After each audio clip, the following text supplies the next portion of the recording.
Assalamualaikum warahmatullahi wabarakatuh.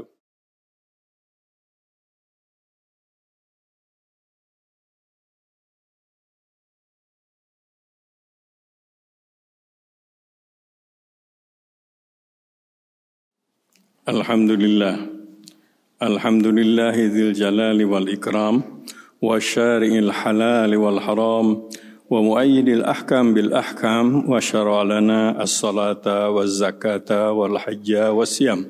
Asyhadu an la ilaha illallah wa asyhadu anna Muhammadan abduhu wa rasuluh. Allahumma salli wa sallim ala sayyidil mursalin wa ala alihi wa sahbihi ajma'in. Ma'asyiral muslimin, usikum wa nafsi bitaqwallah faqad fazal muttaqun. Ittaqullaha haqqa tuqatih wa la tamutunna illa wa antum muslimun. Fatazawwadu fa inna khairaz zadit taqwa. Jamaah Jumat yang berbahagia, pada tahun 622 Rasulullah sallallahu alaihi wasallam dengan sekitar 200 sahabat meninggalkan tanah air yang mereka cintai, kota Makkah. Mereka berhijrah pindah ke kota Madinah. Perjalanan yang syarat dengan tantangan, syarat dengan ujian mereka lakukan, dan sampai di sebuah tempat Nabi membangun masjid, yaitu Masjid Quba. Selesai Masjid Quba dibangun, beliau melanjutkan perjalanan, kemudian membangun masjid yang sekarang disebut menjadi Masjid Nabawi. Banyak peristiwa yang dicatat dalam sejarah sekitar peristiwa hijrah itu.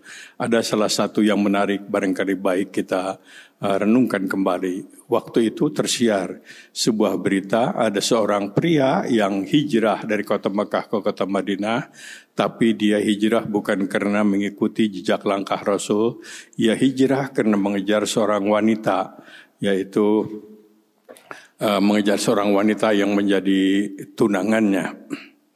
Nama wanita itu Ummul Qais, maka dikenallah Muhajir Ummul Qais. Orang berhijrah karena mengejar Ummul Qais. Rasulullah sallallahu alaihi wasallam memberikan komentar yang didengar oleh para sahabat, dan kemudian apa yang disampaikan oleh beliau ini menjadi populer, namanya hadis masyhur. Dicantumkan dalam lebih dari 10 kitab hadis, Bukhari, Muslim, Abu Dawud. Ketika belajar tentang hadis, belajar fikih, selalu dikutip hadis ini. Malah Imam Nawawi menghimpun 40 hadis pilihan dalam Arba'in 40 hadis. Beliau tetapkan atau beliau cantumkan hadis ini, ada hadis nomor 1, yaitu innamal a'mal binniyat wa innamal likulli imri'in ma nawa. Faman kanat hijratuhu ilallah war rasul fa hijratuhu ilallah war rasul wa man kanat hijratuhu lidunya yusibuha au imra'atin yankihuha fa hijratuhu ila ma hajara ilaihi. Sesungguhnya amal seseorang tergantung apa niatnya, dan barang siapa yang hijrah seseorang juga kualitas hijrah tergantung kualitas niatnya. Barang siapa yang berhijrah karena mengharapkan dunia, dunialah yang akan dia dapatkan. Dan barang siapa yang hijrah karena mengejar seorang wanita, ya cuma wanita itulah yang akan dia dapatkan. Dan barang siapa yang hijrah karena mengharap ridho Allah, ia akan mendapatkan ridho Allah. Al-Hadis. Bahasan tentang niat ini menjadi panjang lebar. Kalau kita mengkaji pelajaran fikih, maka selalu niat itu dijadikan nomor pertama rukun ibadah, rukun sholat, rukun saum, rukun haji, dan lain-lain.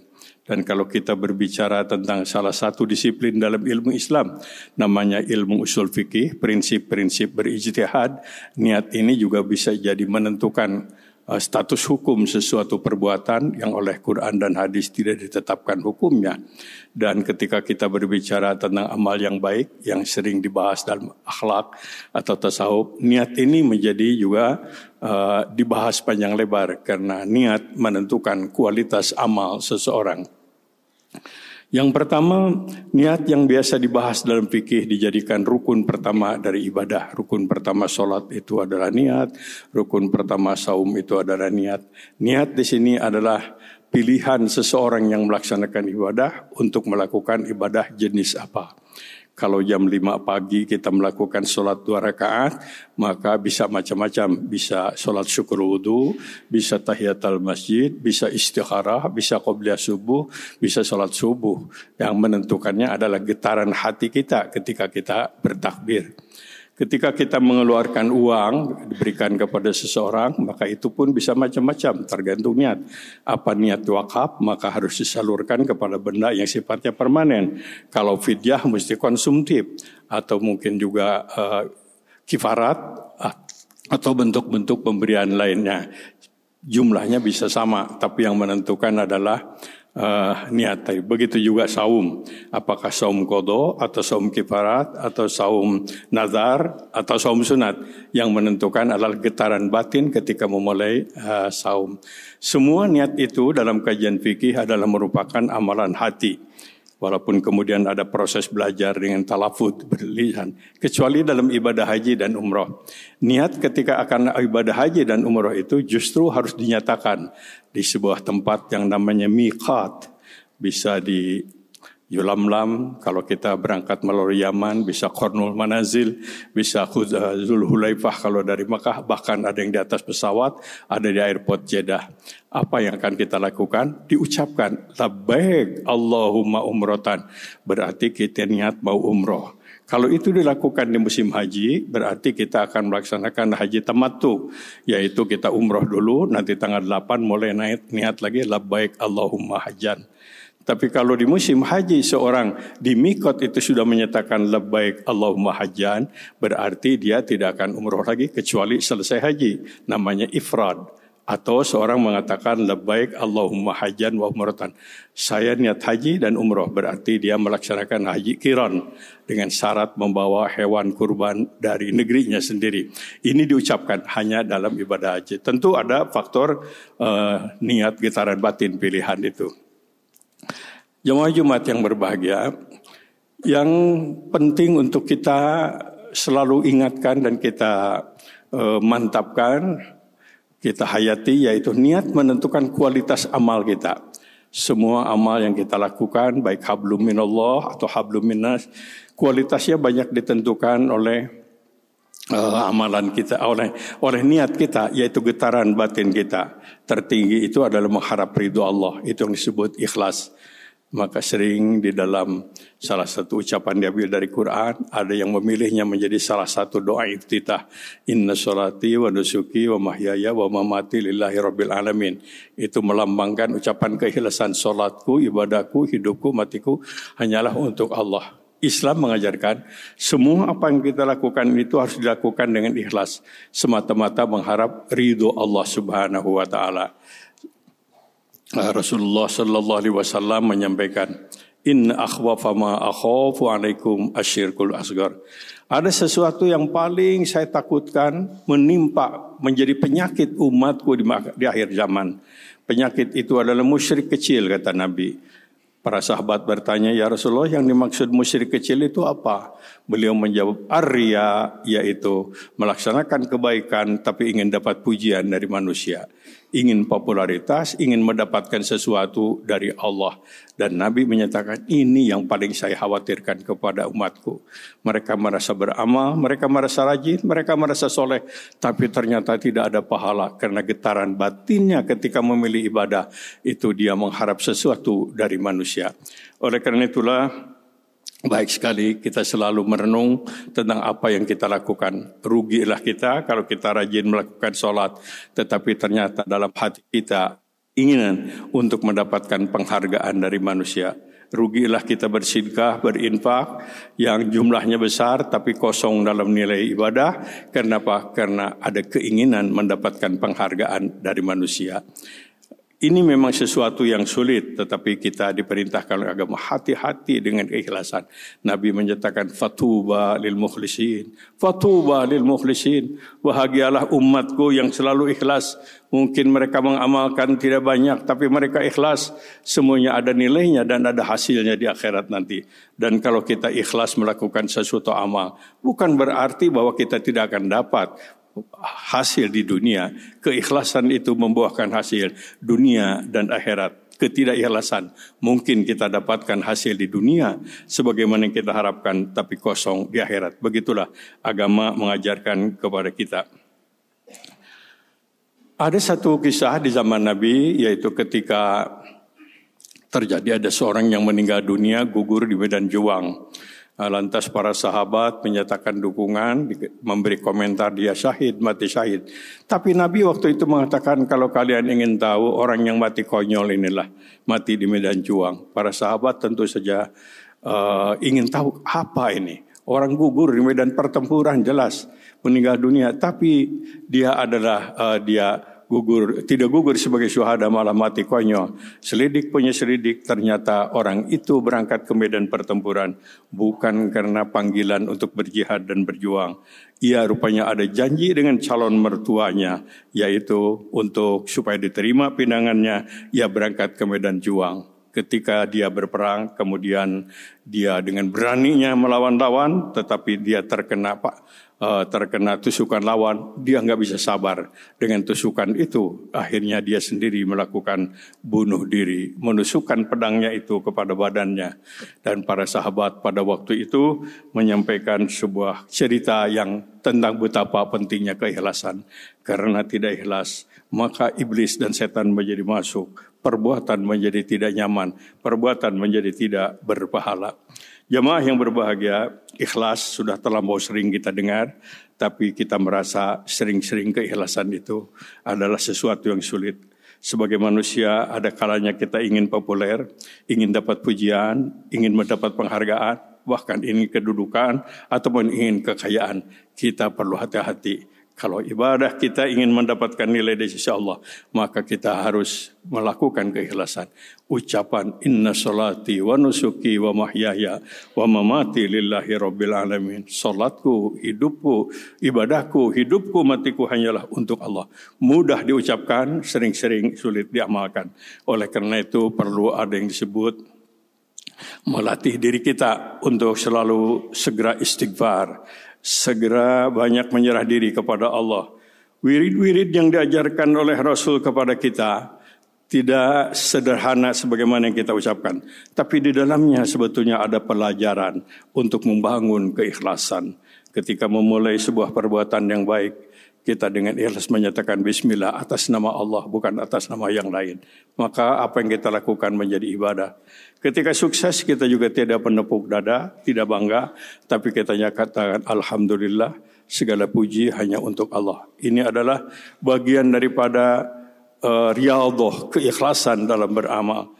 Ketika kita menghadapi sesuatu yang ternyata tidak sesuai dengan apa yang kita kehendaki dan kita harus menerima, maka kita pasrah kepada Allah. Masya Allah, semuanya berjalan atas kehendak Allah. Ketika janji kita juga tetap mengatakan, walaupun kita yakin kita akan memenuhi janji, tapi akhlak itu mengajarkan kepada kita, insya Allah, andai kata Allah menghendaki, begitu dan seterusnya. Ucapan-ucapan inilah yang menjadi bagian daripada amalan-amalan sederhana, tapi mempunyai pengaruh besar bagi membangun jiwa dan hati yang bersih.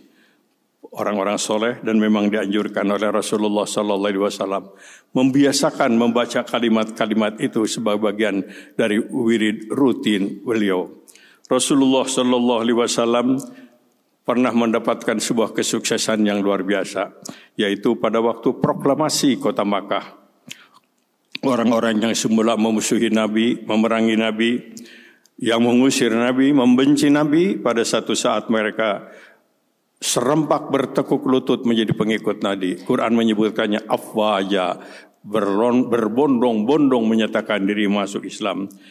Rasulullah SAW menerima kenyataan itu. Allah menurunkan wahyu. Wahyu itu tercantum pada salah satu surat, ada di juz Amma, tapi itu Madaniyah, turun di Madinah, mengabadikan peristiwa kesuksesan besar yaitu Futuh Makkah, dan tentu di dalamnya ada muatan pendidikan bagi bagi kita pengikut Rasulullah SAW. Idza jaa nasrullahi wal fathu. Kalau sudah datang pertolongan kepada kamu, kemerdekaan, kebebasan, wa ra'aitan nas yadkhuluna fi dinillahi afaja, kau saksikan sendiri orang-orang yang semula memusuhi kamu, memerangi kamu, berbondong-bondong menyatakan diri menjadi pengikutmu. Allah menyatakan, fasabbih, kau menang, kau sukses. Jangan merasa suci diri, yang suci hanya Allah. Bihamdi rabbika, kau sukses, kau menang. Jangan kecewa karena nggak dihargai dan dipuji orang, karena puji hanya kepunyaan Allah. Dan yang ketiga, kau sukses, kau bahagia. Pada saat yang sama, mungkin kau pun melakukan sesuatu kesalahan, menyebabkan orang lain tidak nyaman dan tidak senang. Istighfar, mohon ampun kepada Allah. Inilah yang di dalam salah satu ayat Quran, Allah Subhanahu wa Ta'ala menyatakan potret orang-orang yang akan mendapatkan sinyal-sinyal ilahi, yang akan mendapatkan isyarat-isyarat spiritual untuk mendapatkan sesuatu kebaikan yang disebut furqana, bisa memisahkan mana yang baik dan mana yang buruk, yang bisa mendapatkan satu insting bagaimana memilih mana yang menguntungkan dan merugikan. Ada hal-hal yang bimbingan spiritual dari Yang Maha Kuasa. Quran menyatakan mereka yang membiasakan kanu qalilan minal laili ma yahja'un wa bil ashari hum yastaghfirun. Mereka punya kebiasaan bangun di penghujung malam, salat malam, dan yang kedua istighfar di waktu sahur. Inilah amalan yang nanti harus mewarnai, yang harus mengisi, yang harus melengkapi ibadah saum kita, yaitu membiasakan diri untuk bangun salat malam, dan yang kedua banyak istighfar. Hadis menyebutkan Rasulullah sallallahu alaihi wasallam membiasakan istighfar subhanallah wa bihamdihi subhanallahil azim astaghfirullah. Ada hadis menyebutkan 100 kali, ada yang menyebutkan tanpa batas lebih dari 100 kali, dan ada sejumlah hadis menerangkan dengan jumlah-jumlah tertentu. Kesimpulannya adalah di penghujung malam, orang-orang yang ingin mendapatkan barokah dari Allah, terutama bulan Ramadan, memperbanyak istighfar. Subhanallah wa bihamdihi subhanallahil azim astaghfirullah. Selain zikir-zikir maksur untuk mendekatkan diri kita kepada Allah, paling tidak 500 kali kita sehari semalam untuk berzikir kepada Allah. Subhanallah 33, Alhamdulillah 33, Allahu Akbar 33, dan bisa dilengkapi dengan la ilaha illallah wahdahu la syarikalah, dan seterusnya. Amalan ini adalah amalan sebut saja spiritual, tapi memberikan dampak bagi ketentraman, ketenangan, kedamaian. Banyak ulama-ulama soleh mendapatkan kenikmatan dalam hidup karena mereka membiasakan diri, lidah dan bibir senantiasa banyak menyebut nama Allah. Dalam hidupnya, kesehariannya, lebih banyak menyebut nama Allah daripada nama-nama yang lain. Mudah-mudahan Allah Subhanahu wa Ta'ala senantiasa memberikan bimbingan dan pimpinan kepada kita. Kita selalu ikhlas dalam beramal. Ketika ada godaan untuk tidak ikhlas, kita harus segera istighfar. Mohon ampun, jangan bangga karena pujian manusia. Karena pujian manusia bisa menyebabkan kita tidak mendapatkan sesuatu dari Allah Subhanahu wa Ta'ala. Aqulu qouli hadza wastaghfirullahaladzim. Innahu wal ghafurur rahim.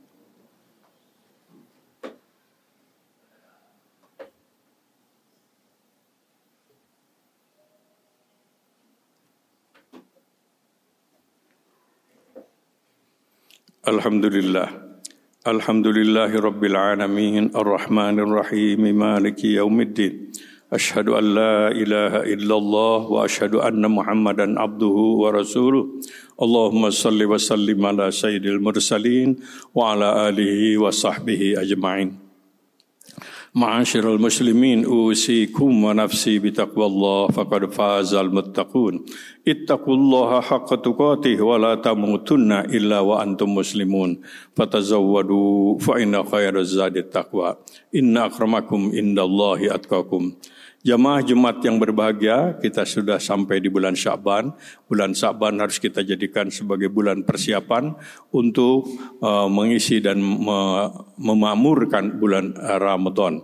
Kepada kita yang mungkin masih punya hutang saum qadha, maka saum qadha harus dibayar sebelum datang Ramadan berikutnya. Begitu juga yang punya kewajiban yang lainnya seperti fidyah yang mestinya dibayar sebelum Ramadan berikutnya. Tidak kalah pentingnya tentu saja kita juga mempersiapkan aktivitas-aktivitas keseharian kita yang kira-kira tidak akan mengganggu ketulusan atau mengganggu kesungguhan kita dalam mengisi bulan Ramadan. Ramadan adalah bulan yang telah dipilih oleh Allah sebagai bulan yang istimewa. Quran turun di bulan Ramadan. Nabi Muhammad dilantik oleh Allah menjadi Nabi dan Rasul bulan Ramadan. Menurut beberapa keterangan, bukan hanya Quran, kitab-kitab suci Allah sebelum Quran pun turun kepada para Nabi bulan Ramadan. Bukan hanya Nabi Muhammad, tapi Nabi-Nabi sebelum beliau pun dilantik oleh Allah menjadi Nabi dan Rasul itu pada bulan Ramadan. Ramadan itu memang bulan yang istimewa. Tidak kalah pentingnya, seperti yang disampaikan oleh baginda Rasul, kalian harus bergembira bertemu dengan bulan Ramadan. Karena setiap amal kebajikan kalian mendapatkan pahala lebih besar. Amal sunat kalian mendapat pahala seperti amal ibadah wajib. Amal ibadah wajib kalian mendapatkan pahala 70 kali lipat dibandingkan dengan ibadah wajib yang sama yang dilakukan pada bulan selain Ramadan. Mudah-mudahan kita diberi kesempatan oleh Allah bertemu dengan bulan Ramadan dan bisa mengisi bulan Ramadan dengan berbagai macam kegiatan taqarrub kepada Allah Subhanahu wa taala. Allahumma ighfir lil muslimina wal muslimat wal mu'minina wal mu'minat al ahya'i minhum wal amwat. Allahumma ighfir lil muslimina wal muslimat wal mu'minina wal mu'minat al ahya'i minhum wal amwat. Allahumma anjil mu'minina wal mu'minat al-ahya'i minhumul amwat. Allahumma ansur man nasaral islam wal muslimin wa akhdhul man khadhalal islam wal muslimin. Allahumma ahlik a'da'aka a'da'ad-din. Allahumma ahlikil kafarata wal musyrikin wa anzir a'da'aka a'da'ad-din. Allahumma a'izzil islam wal muslimin wa alif baina qulubihim waslih dhata bainihim wansurhum ala aduwwika wa aduwwihim. Allahumma la ya'ti bil hasanat illa anta wa la yadhhabu bis sayyiati illa anta wa la hawla wa la quwwata illa billah. Rabbana afrigh alaina sabra wa thabbit aqdamana wansurna 'alal qaumil kafirin. Allahumma munzilal kitab wa muhyis sahab wa hazimil ahzab azimhum wansurna 'alaihim. Allahumma anjil muslim mustaghfirina minal mu'minina fi Falastin fi kulli makan washdud wat'ataka 'alal qaumiz zalimin. Allahumma ansur ikhwanana al muslimina fi Falastin wansur ikhwanana al mujahidina fi Gaza wa ahlik a'dahumul yahudaz zalimin. Rabbana atmim lana nurana waghfir lana innaka 'ala kulli syai'in qadir. Rabbana la taj'alna ma'al qaumiz zalimin. Rabbana la tu'akhidhna in nasina aw akhtana. Rabbana wa la tahmil 'alaina isran kama hamaltahu 'alal ladzina min qablina. Rabbana wa la tuhammilna ma la taqata lana bi wa'fu 'anna waghfir lana warhamna anta maulana fansurna 'alal qaumil kafirin wansurna 'alal qaumiz zalimin. Rabbana atina fid dunya hasanah wa fil akhirati hasanah wa qina adzabannar. Subhana rabbika rabbil izzati amma yasifun wa salamun alal mursalin walhamdulillahi rabbil alamin. Amin ya Allah ya rabbal alamin.